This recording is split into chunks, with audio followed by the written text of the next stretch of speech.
Dalen, all set? All right, everyone. Thanks for joining us at tonight's post-match press conference, joined by Austin FC head coach Josh Wolff. We'll get straight into questions from the media. Whoever wants to start us off. Phil. So it made me reroute my story there. 2 late goals. So just kind of thoughts about kind of the grit and fight of the team, and is that good enough given kind of what you need to do? Well, I think the grit and the competing is always, what this group's been about. I think we get that question here in the last few weeks, and it's always evident. I think they've had that, the entire way, and it's difficult nights. Sometimes it's challenging, but they hung in there and grinded tonight. The second half was much more urgency, much more tempo. Obviously creating a decent amount of good looks. So could have maybe snuck it at the end, but it was difficult. But their spirit was always good. Vancouver's up now in Portland, so if Vancouver triumphs, you're still mathematically in it, playing Portland. So how does that set up for you? What kind of motivation do you have there? Well, hopefully the result goes as you said, and we'll go to Portland, and those are always good games against Portland. Super talented offensive players, and you don't have to talk about how many goals they've scored. They've scored quite a few, but go there with a good chance and an opportunity, staying alive, keeping some hope, that would be good. Colby? Are there been any conversations you have with Anthony and Roto? What are those like? Have you had any? Is there any messaging from them on anything? No. Okay. I guess the last 10 minutes. What did you like about the play? No, there's urgency. The guys are moving forward in an aggressive manner. I think you have to have that type of tempo. Salt Lake is, they're aggressive in the first half. Where we didn't create a lot of chances, we at least stressed them and made them run and cover some ground. I think that cumulatively has an effect on them late. They aren't able to cover the ground. We now have some tempo and some freshness in the game as well. And anytime goals bring energy, they bring momentum. And the unfortunate part is you got to get those goals earlier, and maybe you have that energy and momentum a little bit earlier. But the guys that came in again helped lift the group in a good way, physically first and foremost, and then when you grab goals, I think you see what starts to happen.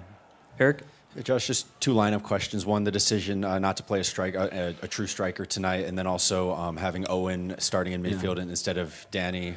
Just your thoughts on why the setup was that Obi and Buka were the strikers, and Seba would be down. He just wasn't coming down in the first half, and it was to have their speed and their verticality, and the opportunities are there to play behind the line. We miss a lot in the first half with those chances, and that's the stressful part. If you can get in the wide areas and make their back line move, they're ultra aggressive. So there were some good situations early, but that's the idea. They were our 2 forwards, and now with our wide guys, with Johnny and Mikel, they're more like half and half wingers, and you can see what it causes how it causes their lines to move. We have to be thoughtful about how we bring it in the wide areas, but there were opportunities to create better situations in the final third, but it does stress them physically. For Owen, it's again, I think we've had a lot of different players play in the midfield. We haven't gotten results, so he's more than capable in there, and Alex and him are good ball winners. So the ability to compete, win balls, and play forward, we knew we had to be aggressive, and just another good opportunity to get another player in there.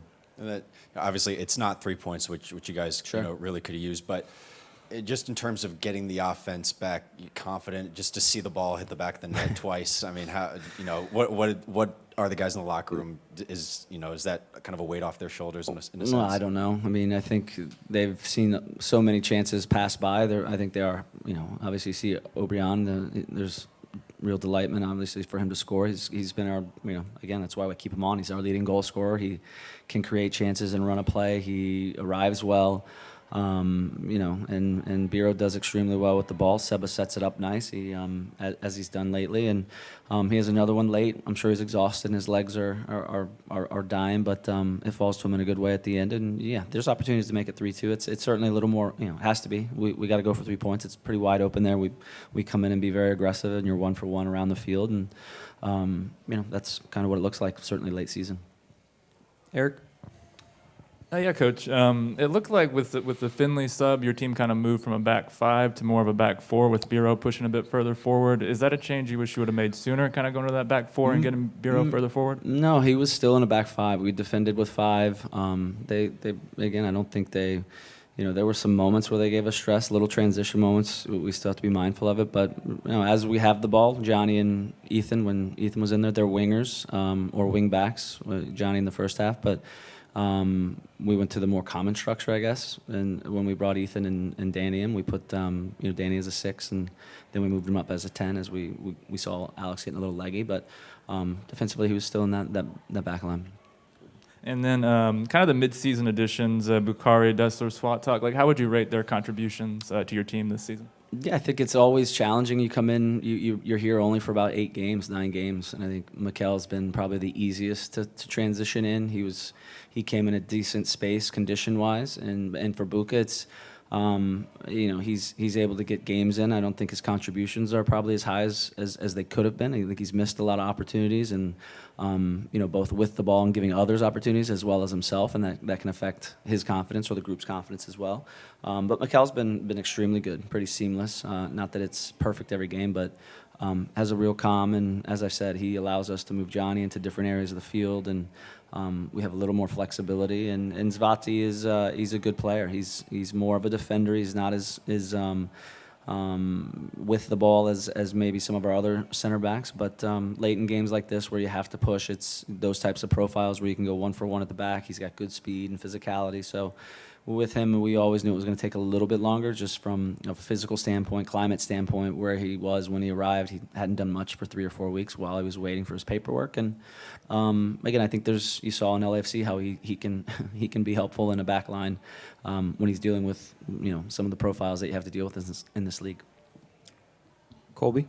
You've got to win Wednesday, and I mean, and depending what happens here later on, we're not sure if it matters, but are you staying out? Like, if you can stay alive tonight, stay alive Wednesday, are you going to stay out on the West Coast? Yeah, we'll stay there. Okay. There's you can't really come back and then fly back. Yeah, that's a challenging one. So, yeah, there's other times where I think if it's like a Wednesday, Saturday, it's short. When it's Saturday, Wednesday, you can probably get back. We did that in Toronto before we went to LAFC. So we'll stay out there.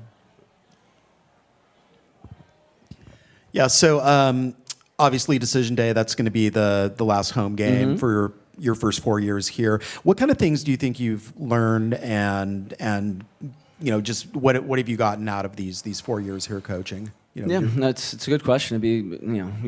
We reflect every year. I think we reflect on the season, areas that we needed to improve on, areas that we improved on. So it'll be much the same. I'll reflect on that as an individual. I talk to players and coaches and inside our locker room, outside our locker room, and you want perspective as well. So it'll be another opportunity to look back, and there's a lot of things that we've done extremely well. This is it's a difficult, building a team from scratch has been a very rewarding process. It's not one that you get too often in this league, to be inside this where we were in 2020 and building it from nothing, and all the people that have come in, and we've lost over 20 staff members probably in the last 12 months. So you lose a lot of those type of people. It makes it challenging. I think continuity and consistency inside your group is a big part of success in this league. Obviously, it doesn't determine everything, but I think that's certainly something to learn from and be aware of. But as a coach, there's plenty of things. I think we've been extremely fluid and adaptable over time because you have to be. I think the game evolves. As a coach, you have to evolve. The roster has evolved. Things that you want and don't want to happen. But you still have to find ways to win games. You have to be competitive. And those are part of the challenges. I think it's what makes MLS really, really challenging and unique. All the mechanisms that go on inside a season, after a season, and prior to a season. So you have to be really, really mindful of all those things. How do you think you've personally changed and evolved over the 4 years? I think I've personally, from a personal standpoint, it's challenging. It's a lot of work. It's a difficult work-life balance. So from a personal standpoint, you got to continue to manage those moments and make the best of it. How you build out your staff, how you find time with everybody in the building, continue to communicate and be present for the players, for your staff, for your family. That's a big part of it. Tactically, again, I think we have utilized many things from 21 to 22, some of the shifts that we made from 22 to 23. All these things are learning experiences, and they're valuable because you document everything that you do, and certainly what I've done and the ways that we've played against certain opponents, structures, rearrangements. Then there's in-game what you're doing and what you're trying to do, and the game is it's a puzzle. It's constantly a puzzle. It's a changing puzzle, and that's what makes it really exciting and certainly frustrating at times. Jorge? Josh, on week 23 we have 30 points. Right now we have 36 on week. Basically, how are we gonna do 9 points in 3 weeks on 3 games if we couldn't do 9 points in 8 games? You have to win 3 games, I think. I think that's the math. How are you gonna do that? You have to win 3 games. Okay. You just answered that you don't have any conversation with Rodo or with Anthony Perkert about the situation. Is that because you guys don't talk about that, or because you can't share it? Well, you can ask Roto. I mean, that's questions for other leadership and management. And my question for the fans today was, what can we expect from Josh Wolff to be the coach in 2025? Can I give you the same question? What can we expect from you in 2025 if you still being the coach in the team? Yeah, I think we will come to work and create and bring a team that is extremely competitive as we have this year. And, along the way, we have to build out a team that's got all the qualities to have success, to sustain success. And, I think as you've seen, when you make additions and as we learn and evolve about our players and bring things to light inside the season, there's plenty of opportunity for success. So, we'll continue. Do you think you deserve another opportunity? Yes. Any further questions for Coach Wolff? All right. Thank you, everybody. We'll wrap it there.